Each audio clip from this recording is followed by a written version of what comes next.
Hey, it's Les from the TV Dudes. This week, I chat with actress Tracey Birdsall. Tracey can be seen on Netflix in the very funny I Think You Should Leave, as well as the sci-fi movie Rogue Warrior Robot Fighter. We discuss those projects, plus her upcoming series, The Time War, and much more. It's a fun interview, and I hope you enjoy.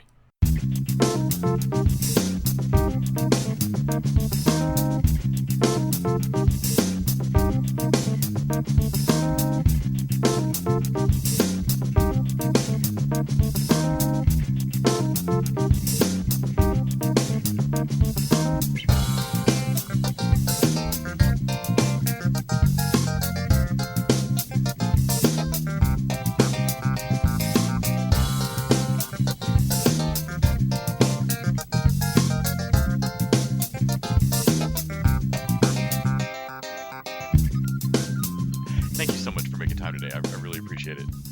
Oh, thank you. I appreciate it too. I just rewatched your episode on I Think You Should Leave, which I have to do that show in such short bursts. It is both hysterically funny and I cringe all the way back into my chair, like feet up into the seat. It's like driving with your kid or something. I mean, it's like, oh gosh, like we're all gonna die in this comedy sketch. Can you talk a bit about what you knew about Tim Robinson's comedy, or what the show would be like going in, and kind of how it played out once you got onto the set? Your character in the scene is particularly funny to me because you would think that she's kind of the mark of this weird date, and then as the scene goes on, she's in it too, and it's wonderful. Can you talk a little bit about getting involved with the project and what that was like? Sure. So, towards the beginning of the pandemic, so about a year before we filmed, it's just like every other call that we get. I had an audition and I sent it in, and then everything went into shutdown and lockdown. And so I heard back from them, I don't know, maybe 8 months later or something like that. But I'd already watched the first season, beginning to end a couple of times. Ironically, it's my kind of humor. I love raunchy guy comedy. I think it's like one of the funniest things in the world. And so, but when we do these things, we just put them aside. We never think about, whether we're going to do them or not. And then all the COVID restrictions were in and stuff. So they called me, and you had to go through a lot of testing the week before and things like that. But I was super stoked because a huge Saturday Night Live fan growing up, and a lot of those cast members are a part of it, and people are really excited to be on it. I didn't know I was working opposite Tim Heidecker until I got the call sheet. Of course, I assumed it was Tim Robinson because it's his show. It just said Tim. And but no, it was wonderful, except for the COVID restrictions. You had to keep your distance from everybody, wear a mask and shield, but then right before you shot your takes, you took everything off, gave it to a mask wrangler, and then did your takes. But a ton of fun, really great guys. Love the comedy myself, so I got to be the butt of the joke all day. I'm sure in any acting gig that there's got to be that exercise of that muscle of shifting from standing around taking notes to, okay, camera's rolling, we're on, and I got to be in character. And I would think that those COVID restrictions would up that difficulty so much. Of Was it difficult to kind of learn to shift in your headspace between kind of being in character and being off with all the addition of the masks and such? It was definitely more difficult than usual, because usually for me it's just a light switch. When my father was a photographer, I put my picture taken, then I got into this industry very young, and so I'm usually very good at just like switching over. The difference is you can't have a makeup artist, within your space. You don't have anybody checking your hair. You don't have, so you're aware of all these things that you usually don't think about for even a moment. And so I just had to decide I didn't care, because I couldn't do both. I found that it was just, I can't be a character and be me all at the same time and have the responsibility. So I decided to not think about the hair and not think about the makeup, and it didn't matter because it was a comedy, and just kind of, be the character. In terms of things that everybody found to do during isolation, I know you were able to be part of Isolation, the series. Can you talk a little bit about getting involved with that and kind of how that worked out? Sure. So I was like I would say a good word for it is pouting at the beginning of the lockdown, because I had a lot of things going on, and I had a film that I was kind of getting ready to hopefully do contractually in London with some people that I've tried to get on their radar for a very long time. And so I had a lot of things dry up that I put a lot of effort into, and I'm not used to being stuck in the house. And so I was on Twitter one day, and I saw all this stuff going by, and I think only the first or second episode was done at the time, and it just looked like so much fun. So I just emailed the guy, and I saw Matt Lucas was involved, which I thought was really cool. Yeah. So I just emailed him, and I didn't even ask him, just like, I need to be a part of this. Like, I had a script within days and shot it, and I did a few of them, and then came around to second season, and he really wanted me to do it. I know they're working on the second season, and I'm like, well, no, because we're working now. We have things going on. So yeah, because even though we're in lockdown now, we can still, we can self-tape, we can go in for callbacks, we can go in and we can shoot. We just have a lot of testing we have to do. Yeah, I was aware that self-tape auditions were a thing, when folks just weren't in the same city prior to the pandemic. But it seems like over the last year, just out of necessity, that's just become the way it's done now. Uh, do you do you find you have a preference either way? Do you enjoy being able to do 30 takes and pick your best two on a self-tape, or did you like being more in the room with the people? I do miss the people, but a lot of times we get to talk to them on Zoom. So, but I never do 30 takes. I mean, I might do two, depending on lighting. But what I do have the time to do, since I don't have to drive anywhere and sit in traffic, is to put a lot more time into the script. So get a better idea of who the character is and how you want to present it. And I mean, you're always off book because you have no excuse not to be. You're home. And so I would say in that way, it makes it where you can do, I'd say 90% of the time I do a good first take. But I've also been filming pretty consistently for years, so it's pretty easy to get into it. But where before you'd have to, find what you're going to wear and get the directions and then figure out where to park. And so there was a lot of other responsibilities that would take a couple hours that had nothing to do with your work. Yeah. And that right now, a lot of times they still want to see you, if they're getting to final casting, which is fine. You can wear your mask and go in and stand across the room. But I love just kind of, I don't know, weeding it out through self-tape, because a lot of times you're going to go for something and they're going to see your picture, and then you're going to show up in person and they're going to be like, it's not exactly what we had in mind. And so it doesn't really matter that you drove all the way there and found parking and did all of these things. So I think it's pretty awesome, actually. And you'd said earlier that you grew up having your picture taken because your great grandfather was involved with Disney, and folks have heard his work, at least on Steamboat Willie, I'm sure. Oh, yeah. Um, and Yeah.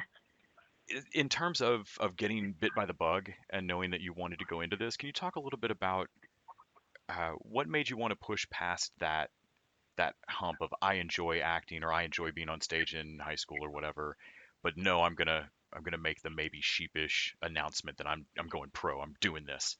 Was there a moment where I, you had to push past that? I didn't really have a light switch moment. What I did have is back when it was unpopular, I did a lot of commercials when I was young. And I did them because I found that it paid the bills and put money in the bank back when commercials used to pay a fortune. Back in my early teen years, I did them. And if you went to acting classes, which of course we all did, they spoke really down about commercials. So I did a lot of them, and I just didn't talk about it.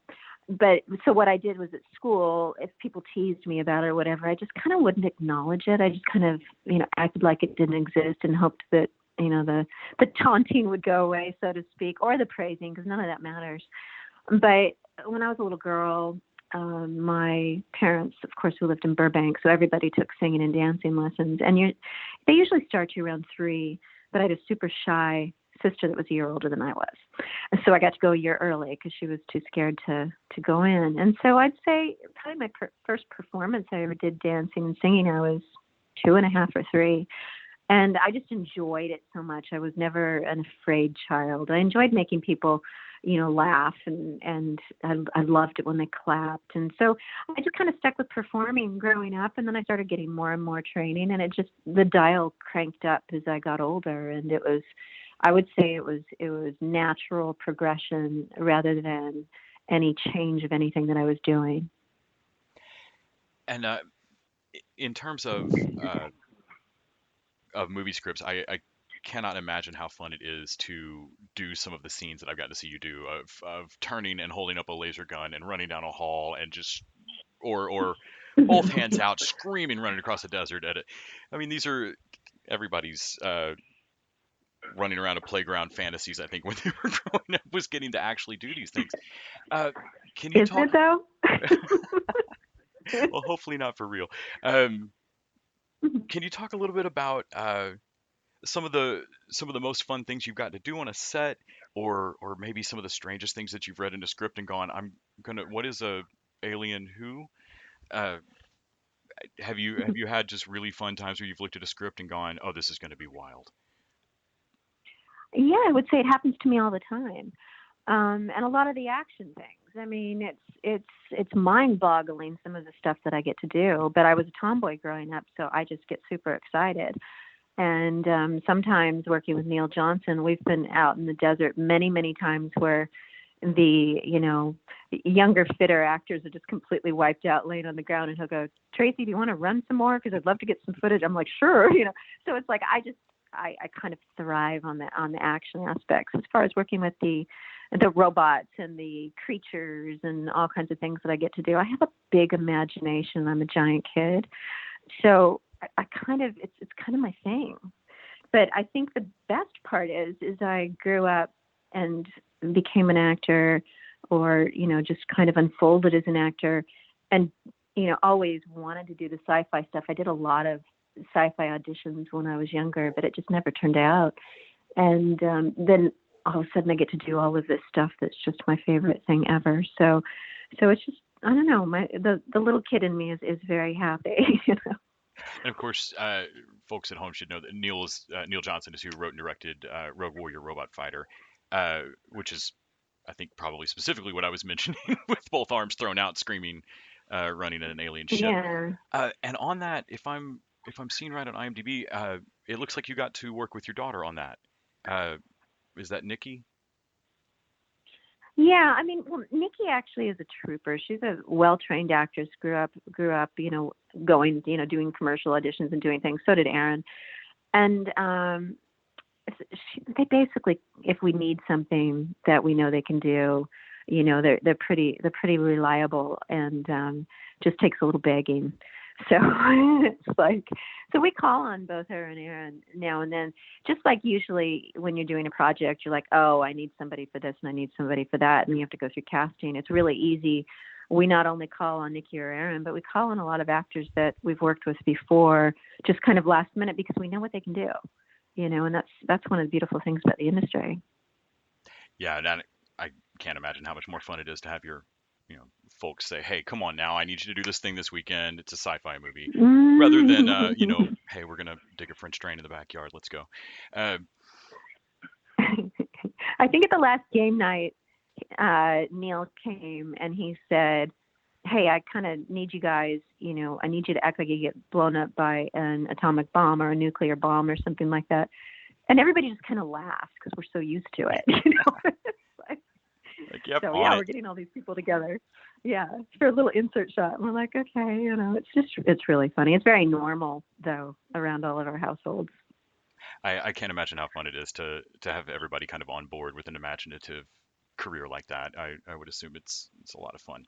Uh, Currently, if I'm correct me if I'm wrong, you're filming the Time War uh, Yeah. miniseries. Of course, the plot of that is short, sweet, and insane. Uh, It's and actually in post. It's been done for a while here. We've been in post for like a year, but we have done some pickup shots along the way. and of course, you get to reunite with William Kirchard, some of the folks you've gotten to work with before. I've actually gotten to speak with Chris Showerman, wonderful dude. Um, Yeah, he's a great guy. They both are. They're both just super solid people and super solid actors. Chris is so I positive to talk love to. working with He's them. just wonderful. Oh, he's wonderful. He is. The most insane thing I think I've seen on an IMDb recently is I had no idea that Adolf Hitler himself had an IMDb page, and his it is somehow listed in this crazy time travel movie. Um, can you? Obviously, I don't want to spoil anything about how nuts and fun this project looks, but can you talk a little bit about when you read the script, getting involved in the project, and what you got to do? Well, when I first got involved in it, I mean, Neil had already, you know, 15 years before I met him, started working on this project, and it was kind of his, dream project to do. At the time, it was a ridiculously long feature film, which, about directors that do these projects, so, and so I read the script, and it's insanely wonderful. It's super multifaceted. It's Adolf Hitler traveling through time, rewriting his genetic code because he has a messiah complex. I play his daughter and his greatest nemesis. And it's all time travel, and which we all know Adolf Hitler was into time travel. So the way that he's actually in the film is actually footage, of course, because he's been gone for a long time. But there is footage of him in the film. And there's, of course, through time travel, there's a couple different characters that actually put the face to it. And Stephen Manley can do the best Adolf Hitler that you can imagine. And so it was such a challenge, and there's so many different versions of the characters that that you have to have through time, and it's just, I would call it deep and dark and twisted, and at times humorous, but just probably the biggest project I've ever been involved in as far as shooting in 14, 15 countries over a period of 5 years. That's great. I mean, it's got Christopher Lee narrating it. Jesus Christ is listed in the cast list. I'm sold. I mean, I saw Iron Sky. This looks fun. All of my friends will attest that I am a sucker for anything time travel related. That's my Achilles heel. I am too. Yeah, so I'm sure you've watched all the old Doctor Who's and everything. Oh yeah. Anytime any weird one-off sitcom brings up time travel, and I'm like, oh yeah, no, I suddenly have to watch that show now. I'm the same way. I completely get it. Thank you so much for talking to me about it all today. I can't wait to see Time War come out. Obviously, folks can go back and watch Rogue Warrior Robot Fighter, and then for a complete change of sci-fi pace, go watch the weirdness that is I Think You Should Leave over on Netflix. Just wonderful in all of them. Thank you so much. Thank you. I really appreciate it. Have a great rest of your day. You too. Bye-bye.